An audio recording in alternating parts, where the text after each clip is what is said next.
ok asalaamaaleykum wa rahmatullahi taala wa barakaatu. Serigne Mara mu Serigne Saliou la maa ngi nuyu ñëpp di bëggee ñëpp di leen siyaare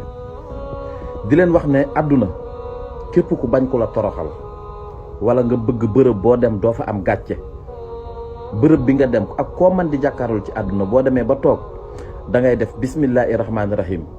51 mooy juróom fukk ak benn.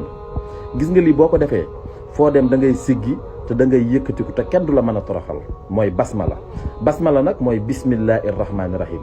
gis nga it boo ko defee jëm ci bërëb boo xam ne da nga faa ragal doo fa gis loo ragal mukk ci àdduna. maa ngi ñaan àdduna lii képp ku ko partagé ndax dañoo nekk ci jamono joo xam ne boo feguwul danañ la toroxal ku ko partagé yàlla na nga dajeeg yonent bi ci barkeb Sayyiduna Muhammad.